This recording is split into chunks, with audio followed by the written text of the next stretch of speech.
দীর্ঘদিন ধরে চলা রাশিয়া ইউক্রেন যুদ্ধের আবহে নতুন করে উত্তেজনা সৃষ্টি হয়েছে। সম্প্রতি রাশিয়াকে কড়া হুঁশিয়ারি দিয়ে ইউক্রেনে নতুন করে অস্ত্র পাঠানোর ঘোষণা দিয়েছে মার্কিন প্রেসিডেন্ট ডোনাল্ড ট্রাম্প। জানা গেছে, ট্রাম্পের এই ঘোষণার পরেই কৌশলে রাশিয়ায় ড্রোন সরবরাহ করছে চীন। পুতিন কোনোভাবেই ট্রাম্পের কোনো নির্দেশনা মানছেন না, যে কারণে রাশিয়ার উপর বড় ধরনের শুল্ক আরোপের হুমকিও দেন মার্কিন প্রেসিডেন্ট, যা রাশিয়ার যুদ্ধ চালানোর সক্ষমতায় বড় আঘাত হানতে পারে বলে ধারণা করা হচ্ছিল। এর মধ্যেই চীন রাশিয়ার গোপন সম্পর্ক নিয়ে সংবাদ মাধ্যম রয়টার্স এক চাঞ্চল্যকর তথ্য প্রকাশ করেছে।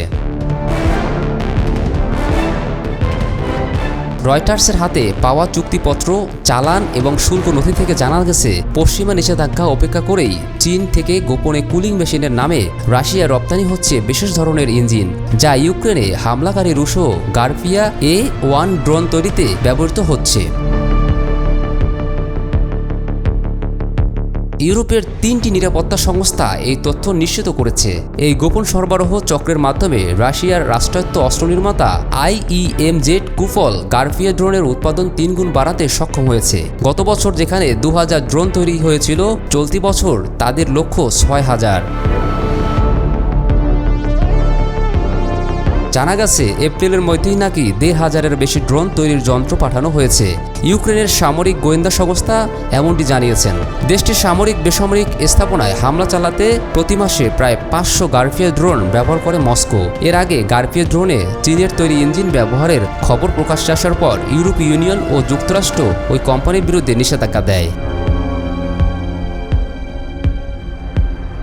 কিন্তু নতুন তথ্য অনুযায়ী বেইজিং জিসাও আন্তর্জাতিক প্রযুক্তি ও বাণিজ্য নামের আরেকটি চীনা প্রতিষ্ঠান একটি রুশো ফ্রন্ট কোম্পানির মাধ্যমে সেই একই ইঞ্জিন দিচ্ছে। এরপর LIVSS নামে দ্বিতীয় একটি রুশো প্রতিষ্ঠানের হাত ধরে সেগুলো কুপলের কারখানায় পৌঁছাচ্ছে। চুক্তিপত্রে এই ইঞ্জিনগুলোকে শিল্প শীতলীকরণ যন্ত্র হিসেবে উল্লেখ করা হয়েছে, যাতে কর্তৃপক্ষ সন্দেহ না করে। উল্লেখ্য, গারপিয়া A1 ড্রোনটি ইরানের তৈরি শাহেদ ড্রোনের অনুকরণে তৈরি হলেও এটি আসলে সম্পূর্ণরূপে চীনের প্রযুক্তি নির্ভর। এদিকে চীনের নৌবাহিনীতে প্রথমবারের মতো স্টিলথ ফাইটার J-35 যুক্ত করা হয়েছে। এর ফলে যুক্তরাষ্ট্রের নৌ আধিপত্য নতুন চ্যালেঞ্জ হয়ে সামনে এলো চীন। দীর্ঘদিন ধরে যুক্তরাষ্ট্রই ছিল একমাত্র নৌশক্তি যারা তাদের বিমান বাহিনীর রণতরীতে F-35C লাইটনিং 2 স্টিলথ ফাইটার মোতায়েন করেছিল। এখন চীনও F-35C এর সমকক্ষ স্টিলথ ফাইটারের অধিকারী।